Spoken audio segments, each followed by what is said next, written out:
asking unnecessarily quite a lot of tests. So that is the thing that more and more centers need to come up. And the cost of post-transplant, immunosuppression is fortunately for us really come down because we've got good Indian companies at par with the international standards.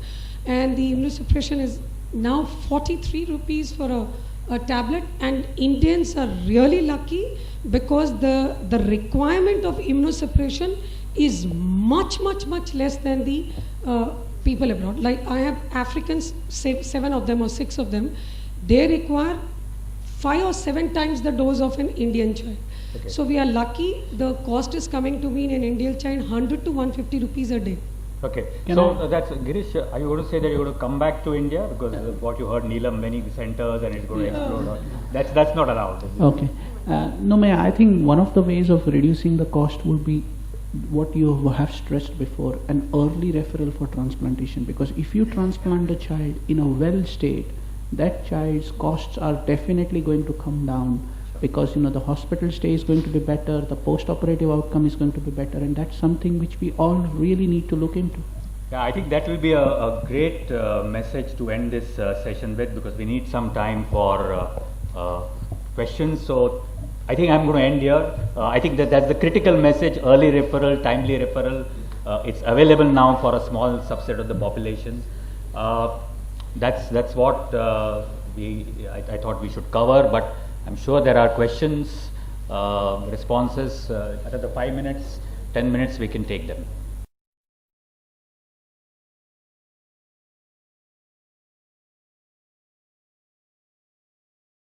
What I plan to do is not to consider febrile children with liver and spleen who obviously have no suspicion of liver disease. For example, I'm not discussing malaria colors or leukemias and whatnot, but I would restrict my discussion to febrile patients where there is a hepatosplenomegaly and the suspicion of some liver involvement. So to begin with, we will restrict our discussion to only that kind of a group of patients. I would go about citing the live case scenarios to make points of how a clinician should approach to make a final etiological diagnosis of a liver disease in a child who has had fever. And I think we have done this before, that when I see a child with fever and hepatosplenomegaly with a suspicion of a liver disease, I need to be sure which part of the liver is involved, because the etiologies would be different. And then I also like to remember that fever doesn't mean infection alone, but fever is an indicator of inflammation, though commonly it could be an infection, but it could be an immune-mediated inflammation, or it could be just an infiltration and a cell damage which causes a pyrogenic reaction. And therefore, when you have a fever, you probably have a vast variety of etiology of groups beyond infection and immune-mediated and also an infiltrative disorder. Having said this, we would naturally anticipate a combination of the first 4 sites of microscopic liver involvement anatomically and the 3 types of inflammation that would cause fever, and therefore you would have many permutation and combination of this kind of a situation, and we will see how the things go further. I would also like to elucidate examples where it might look something very simple, but it might be a hidden complex situation which resembles very simple infection, and I'll just go about with such case scenarios. I think it is very easy to spot out a liver disease in a febrile child when he presents with acute onset fever with hepatitis. Majority of these children come with a small duration of illness, and obviously they have symptoms and signs of hepatitis, but it's important for a clinician to pick up an etiology of hepatitis in such children. This was a child who came with 8-year-old fever and jaundice of acute onset. When an 8-year-old child comes with acute onset of fever and jaundice, the common etiology in our country being Hep A infection, but often one tries to forget that many times a Hep A infection has a prodrome of maybe a nausea, vomiting, loss of appetite, whatnot. This child presented suddenly with a acute onset. Jaundice increased very rapidly within a day, and by the end of 48 hours, this child fainted, which was considered as a seizure. By and large, I don't think an acute febrile child with hepatosplenomegaly presents with seizure anytime. And to that extent, this obviously looked something different. Physical examination showed a very deep icterus. The liver was large, tender, and there was a significant pallor. The child was very, very pale. This would naturally take us away from a simple HP infection. And when you saw this child, this was obviously a Wilson's disease. We all know that Wilson's disease can come with an acute fulminant liver failure, and this child exactly presented like that. It was very clear that this child worsened very quickly and had a very significant severe pallor as well, and a combination of these two. Autoimmune hepatitis may also have an autoimmune hemolytic anemia, but not this kind of an acute fulminant episode, and therefore it certainly looked different. This child obviously required an immediate liver transplant, and this child is all right now 2 years down the line after a liver transplant. This was another similar looking child who presented with fever and jaundice of acute onset, but he also complained of knee joint pain. There was obviously something different in this child. He had a tender hepatomegaly, he also had a skin rash, and he had a mild knee swelling. Naturally, this was a prodrome of some autoimmune disorder with a skin rash and an arthropathy. And a point that I want to make is that while it looked like a simple autoimmune hepatitis, which obviously would need some more confirmation, preferably by a liver biopsy, but by then when we looked at the antibodies, antibodies were negative, ANA was negative, but the point to note was this child had a family history of consanguinity, and finally this also turned out to be a Wilson's disease. I'm sure most of the hepatologists would tell us that Wilson's could manifest also with an autoimmune phenomena, and this is just to bring out that what obviously looked like an Hep A to start with in the first child was not a Hep A, and what this looks like an autoimmune hepatitis may not be an autoimmune hepatitis. And again, a point to make that many times you need some more confirmative evidences and not just go by what the serology or a biochemistry probably tells us. This child is a little different. This child develops fever for 6 days and a jaundice appears later. First two children develop fever and jaundice almost simultaneously, and this child obviously had a different progression. And then we know this obviously that this is a child who has got very likely an extrahepatic infection with a hepatitis as a complication, and I'm sure most of us as pediatricians see this very, very commonly in, say, typhoid or a malaria and so on. Rarely one has seen even a leukemic hepatitis come very similar, but I'm sure leukemic hepatitis per se is extremely rare. In our situation it would be a typhoid or a malaria, but it's so easy to pick up for a clinician because these children do not come and present with jaundice and hepatitis, but somewhere down the line they develop as hepatitis disease. This is another one who starts with fever for 5 days. He's treated with antibiotics hypothetically. He gets better, and then the fever relapses. And then at this stage, he develops jaundice. The first child develops jaundice right through fever. This child apparently gets better and then develops jaundice. Obviously, he's something different. He has an icterus, a liver and spleen, and he has a biphasic fever. It's important to pick up that he apparently got well and then he got worse. Many times these children with biphasic fever had a second immune phase, and that immune-mediated complications may come with hepatitis, renal failure, or whatnot. And this obviously looked different than a typhoid hepatitis, where a hepatitis almost merged with presence of fever, and this child got better and got into another immune phase, and this turned out to be a leptospirosis. Well, this was another one who was a younger child, who also got fever for 4 days and got better. Again, a biphasic kind of a fever, but then this time he doesn't develop fever like the first child, but develop lethargy and abdominal distension.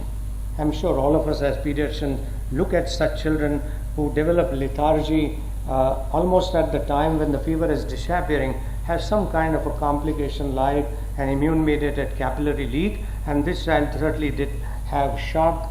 He had a hepatomegaly, he had a mild ascites, pleural effusion, icterus, etc.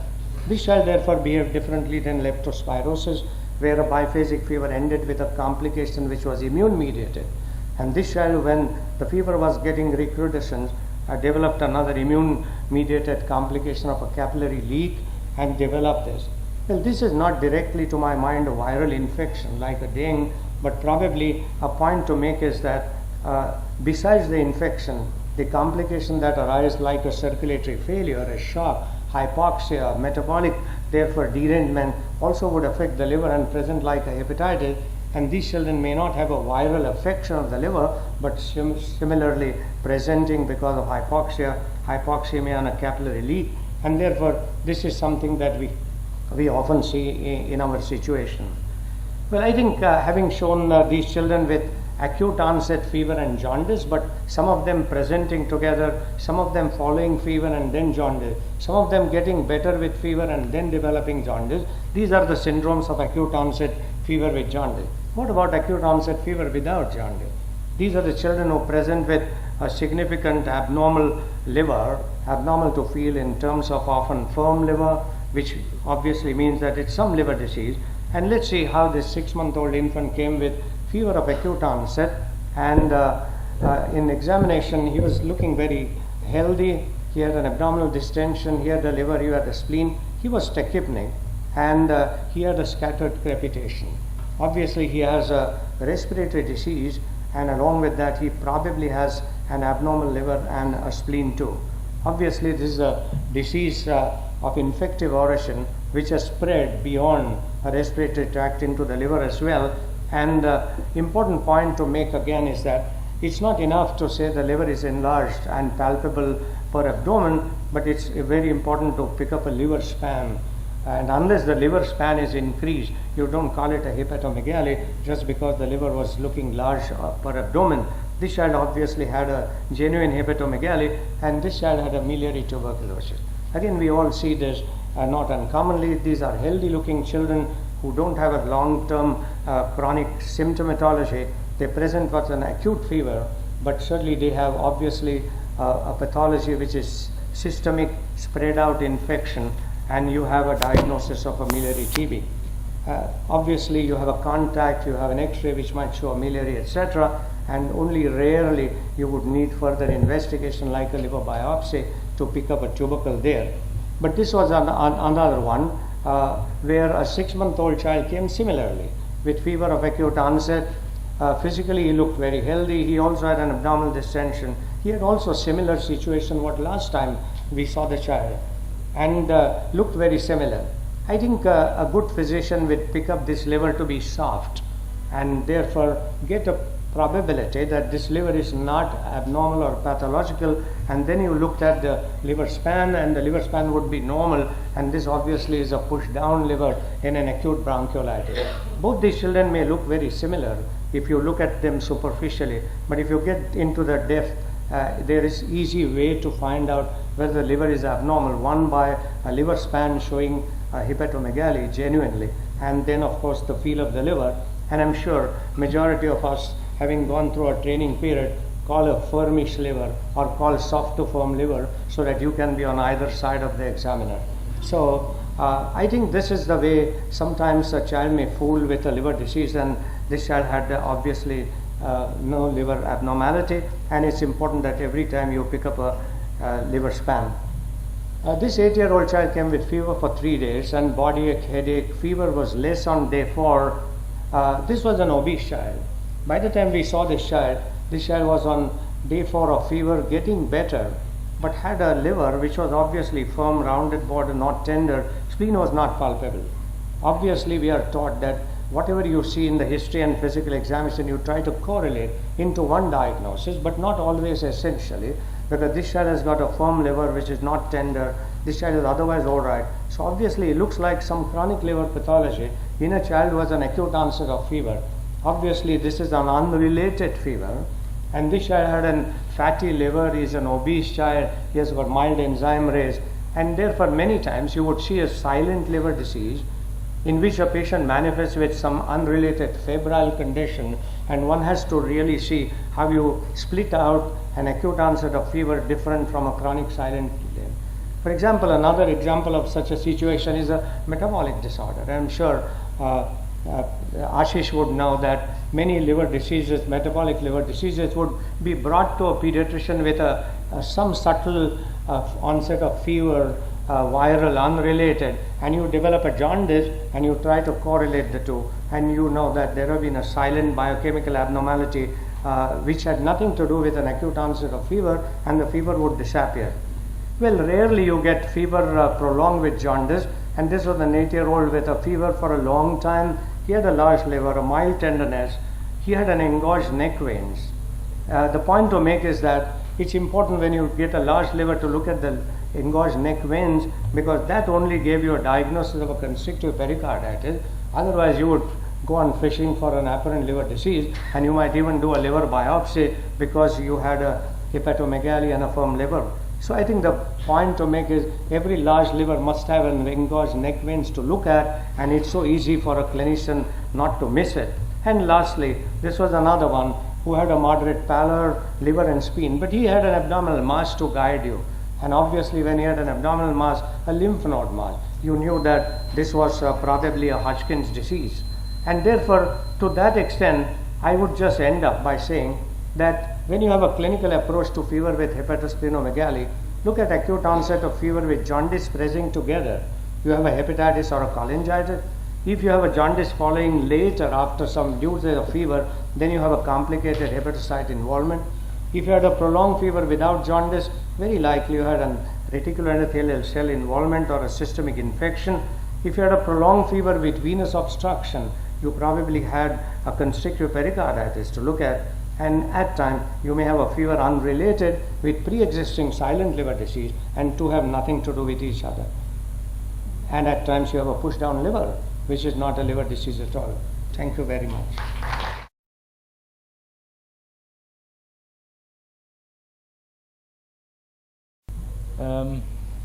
Good afternoon, everybody. We have a panel discussion on constipation. The panelists, most of you are familiar with Dr. Shobna Bhatia, and then, if I am correct, Dr. Karmarkar, and then Professor Jhankaria, then Sandhya, and then Rajesh. Is that right? Let me have a feel. All of you have the same functional constipation? How many of you are using polyethylene glycol to treat functional constipation? All of you? None? Yeah, many of you. Good. I will start with the case. And Dr. Karmarkar, among the panelists, I think you are the person who is handling maximum constipation cases, I suppose. Because in our pediatric practice, constipation goes to surgeon, because all of us have the feeling that we should not miss Hirschsprung disease. So I will take your help in analyzing the case. So maximum question will go to you. This is a 3-year-old girl we have seen, came with a complaint of passing hard stool once in 3 to 4 days for the last 6 months. And she also had encopresis once or twice per week. Her stools are absolutely hard, like a stone, large in quantity, associated. Whenever she passes, she cries. And there is history of fresh bleeding per rectum. It is mainly streaks the stool once in 2 to 3 weeks. So, sir, Dr. Karmarkar, what are the other relevant history you would like to ask this child who has come with a stool, hard stool, passing once in 2 to 3 days? This duration of the history is from 6 months. 6 months, yeah. So I'll confirm that there was. No, sir, I said it is a 2.5 years onwards. It's last 6 months she is having problem. Yeah, so only for 6 months. 6 months, yeah. So we'll confirm that the history is definitely only in these last 6 months and not since earlier. Right. And then, of course, if need be, we can ask about history after birth, whether there was delayed passage of meconium. But one thing which I definitely like to ask is dietary history. Yes.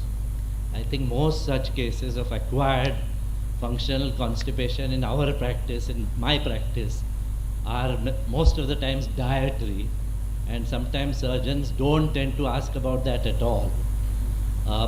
Plus, many of such cases we need to know whether they are bottle fed. Exactly. And persistent bottle feeding is again something I have seen to be a cause of chronic constipation in this age group. And I follow a policy of not talking to them further if there is a history of bottle feeding unless they stop the bottle feeding habit. In fact, if somebody rings me up with these complaints and on the phone I ask them, is the child bottle fed? And if the answer is yes, I say, please don't come and see me till you've stopped the bottle. So these are some of the things that I will ask, plus the others that I think have come up. You talk of this, I think it is very important to ask about delayed passage of mechanism, and very interestingly this phenomena is noticed, that retentive posturing or withholding maneuver, that parents will tell you that my child is trying hard to pass stool but he can't. So that is basically the other way around. This child is trying hard not to pass stool, and they make this scissor-like movement. They crisscross their leg and try to withhold. In pediatric practice, sometimes the drugs can cause constipation, like anticonvulsant, etc., etc. Very importantly, diet. I endorse your view that this is the milk. These kind of children, they are predominantly on milk. There is no weaning diet at all. And you need to know about neurodevelopmental delay can have constipation, associated failure to thrive, etc., etc. This child history is born to primary gravid mother, full-term normal vaginal delivery. She passed meconium on day 1, so there is no delayed passage. She was breastfed till 5 months, and then what you said, sir, predominantly on milk. Every day she was gulping 1.5 liters per day with bottle, no roughage at all. Developmentally normal, there is drug history, she was given lactulose by pediatrician, taken 2 weeks, improved, mother stopped, constipation recurred. And this is the history we get often, the posture of the child during defecation. She passes stools in standing position, she doesn't want to sit, she screams while passing stool, she tends to hide behind a curtain, does a crisscross leg movement, moves her pelvis to and fro. So it is, mother interpretation is that my child is trying hard. Actually she is trying hard not to pass stool. So this is a very important history if you get, that goes in favor of functional constipation. Examination finding, anthropometry normal, no pallor, neurologically child is normal, spine is normal. Sir, Dr. Karmarkar, what will you look for in the abdominal examination, including bottom? If it's a case of acquired functional constipation, usually in the abdominal examination there will not be huge distension as one would see in cases of congenital constipation. So I wouldn't expect the abdomen to be huge and distended. However, because of the chronic nature of constipation, there will be fecalomas which may be felt. Yes, sir. But this abdomen will not be like the Hirschsprung's abdomen, a large pot belly kind of. And overall, the size of the abdomen will look quite normal as compared to the remaining body. So that is, and we may see fecalomas. Sir, I want you to emphasize this point. Yes, in these kind of cases, you will find that there is hard stools right up to the verge, right up to the anal verge. And depending on how many days the child has not passed stools, it may be hard fecolates with maybe some degree of a fissure may be there which may cause some bleeding. Right. One point of which I want to mention here is very rarely there can be a variety of congenital constipation which can have stools up to the verge, and that is what we call as the ultra short segment Hirschsprung's or the internal sphincter achalasia, and that is one congenital problem which may manifest with hard stools up to the verge. Just like functional constipation. With difficult hard stools up to the yes, verge. Sir. Yes, sir. Yes, sir. So we agree this abdomen was absolutely soft, no distension, what Dr. Karmarkar has said, but there was fecal is palpable in the left iliac fossa. And simultaneously, as a pediatrician, you need to look for any neurological abnormality, like buttocks are symmetrical, asymmetrical, signifies some neurological problem. Anal opening position, whether it is anteriorly located or not. Reflex, the anal reflex, you give the stimulus, see whether the any neurological problem. Sphincter tone, obviously you do, and PR is very important. Ma'am is since morning telling that in pain also you should do PR. So PR examination is a must in it when you examine a child with constipation. That will give you maximum information. The hard fecal mass in this child, and there is no one point that you withdraw the finger, gush of fluid comes out in Harspang, which was not there in this case. Dr. Sandhya, clinical impression is very simple, clear cut, isn't it? Functional constipation. Yeah, right. Functional constipation in view of onset early, it started after infancy, around 2.5 years, the time when you are supposed to transit from liquid to solid. They don't do it properly. See, this baby passed meconium on day 1. There was associated withholding or retentive posturing. History of encopresis and bleeding pair goes in favor of functional rather than congenital megacolon, and parectal examination showed full of fecal matter, and there was no apparent neurological abnormality, inflammatory or metabolic blah blah causes. So this fits with functional constipation. Dr. Karmarkar Sahib, what will you do? Will you investigate this child or you will start treatment straight away? Well, I won't investigate this child very specifically. I mean, there may be some general tests which you may want to do in a chronically constipated child, maybe anemic, so you may want to know his or her hemoglobin, etc. But from a surgeon's point of view, I would not do any specific tests, and which may be a red herring and take you into some different direction. Yes. We are having altogether different ambience now in the morning. We have a lot of firework between physician and surgeon. Now surgeon is totally with the physician. Dr. Sandhya, do you agree with Dr. Karmarkar? He is a senior pediatric surgeon. From the pediatric point of view, because the diet is mainly milk, they are likely to be iron deficient. They may be, so you may want to just do a basic blood count. Depending, some people feel that if it's the first presentation to a pediatrician, then they should have baseline thyroid function done as well. Okay. That's still a controversial, but apart from a blood count, I personally would just see if the child's growing well. I wouldn't even worry about that because the treatment is iron, which is going to make them more constipated. I'd want to treat the constipation first. So no test. Right. This is the actually algorithm postulated by North American Society Pediatric Gastroenterology and Nutrition in their position paper. This child is more than 1 year. What Sandhya is highlighting about thyroid profile is more important to rule out that in an infant when it is coming with constipation, and you are worried about Harspang in infant, and if it is a more than 1 year, you are less chance of having thyroid. So they said that history and physical examination is enough to make a diagnosis of functional constipation, and you decide if there is a fecal impaction like this child having fecal palpable PR full of feces, then you have to do probably disinfection first and then maintenance therapy and then observe. Okay, the reassessment is important. If this child is not improving on your regular therapy, then you look for other causes like blood test for thyroid, lead poisoning, celiac disease, rule out Harspang, etc. etc. Sandhya, the management protocol for functional constipation, just a brief outline. Disinfection followed by the child needs disinfection. His rectum's full of hard feces, so you could pour in a high dose oral laxatives. It's just going to bypass and cause overflow. So the way to disinfect, there are two thoughts, both of which are reasonably effective. One is the use of enemas. Now, in the Western world, people are more reluctant to use enemas. I'm not sure what the state is in India. But with the preparation of pegylated glycol now, one can use disinfection.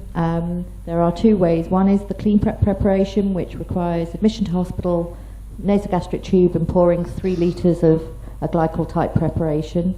Or the other way is to actually use Movicol, which the parents then give, and you would then have to give, some people go slowly, work upwards. I prefer high doses for 2 days and then reduce by 2 sachets per day. So you would start for a 2-year-old, 6 sachets daily for 2 days, then 4, then 3.